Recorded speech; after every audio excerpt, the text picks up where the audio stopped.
Indonesia is one of the world's largest producers of fish and aquaculture, with $20 billion in market size, a fragmented and a complex supply chain.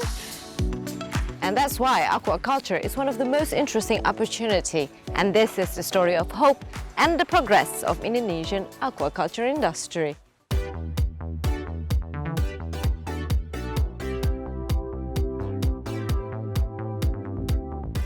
Aquaculture, or the cultivation of aquatic organisms such as fish, shellfish and plants, is a vital part of Indonesia's fishery sector.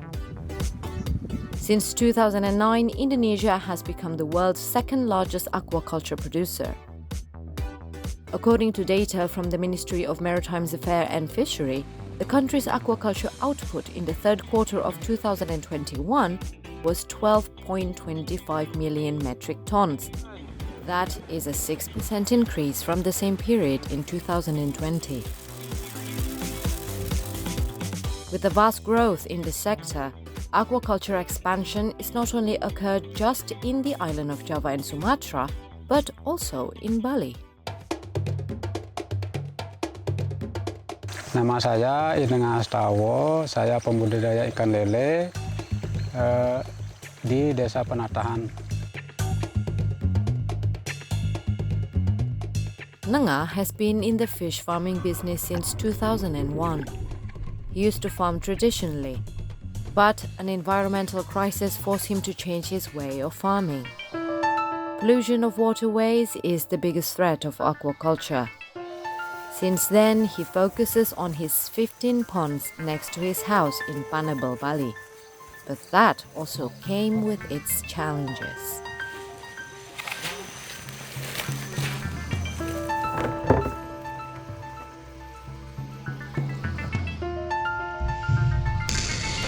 Kalau tradisional itu kita sulit kontrol di di pakan, kita sulit kontrol.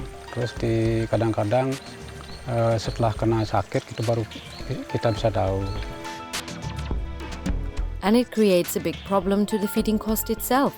The traditional feed takes up 70 to 90% of the total cost. The result and yield would significantly vary due to the immeasurable and non-standardized feeding method employed.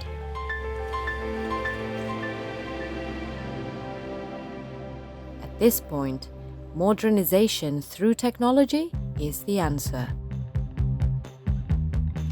In an attempt to find a solution faced by many farmers in Indonesia, one startup came up with a solution specifically designed to help them. And now they become the pioneer for aquaculture in Asia. Let's meet the genius behind eFishery. Hi, I'm Gibran Huzaifa, CEO and co-founder of eFishery. Launched in 2013, eFishery was established to be the groundbreaker in aquaculture intelligent company. eFishery built the technology for fish and shrimp farming business, ranging from IoT solution, financing, feed distribution, and also the off-tech market. Their first innovation is an automatic feeder called eFeeder. This automatic feeding device can be adjusted using a cell phone according to the desire and needs of the cultivation. The first technology that we introduced is an IoT solution, a feeder to feed the fish automatically connected to the sensor, sends the data to the cloud, which is quite fancy for small-scale fish farmers in the rural area. This device can distribute the feeding evenly, which could help minimize feed waste and improve the water quality.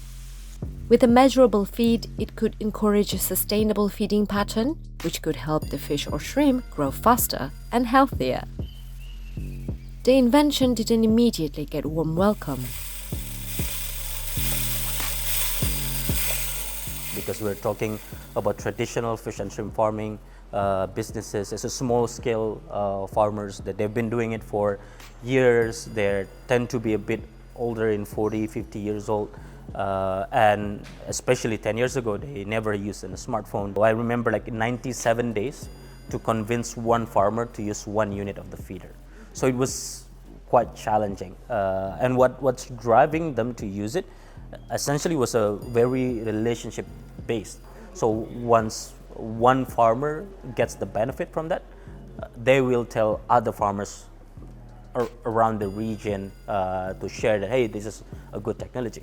So a community approach is the one that we did to really then overcome those challenges.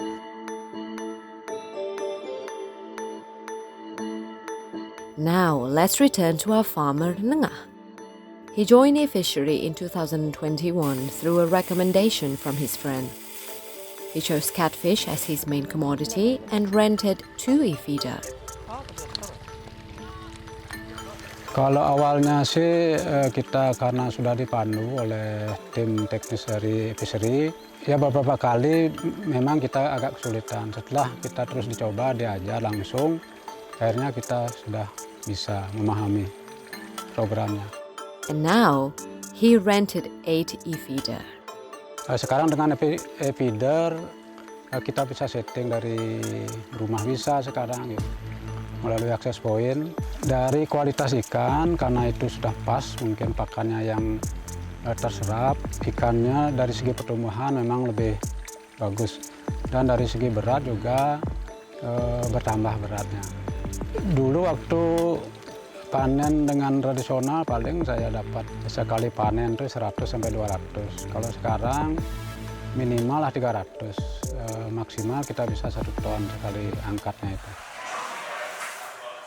But eFishery didn't stop there. They came up with more solutions that could help the farmers from cultivation to marketing their products.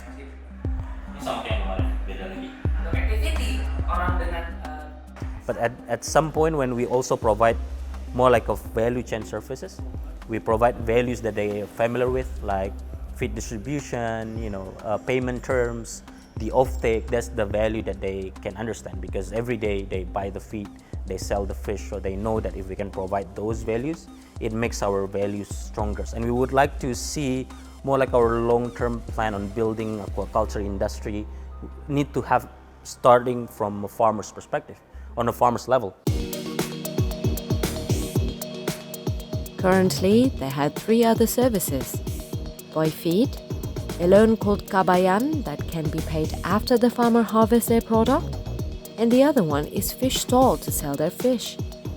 And these services won't happen without strategic partners.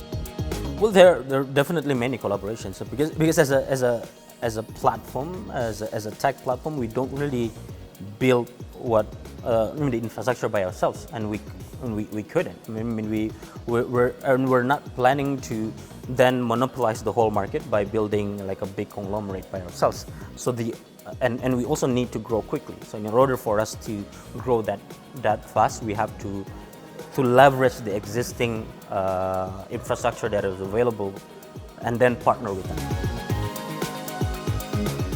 Currently, the eFishery ecosystem has been used by more than 70,000 farmers in 280 cities and districts in Indonesia.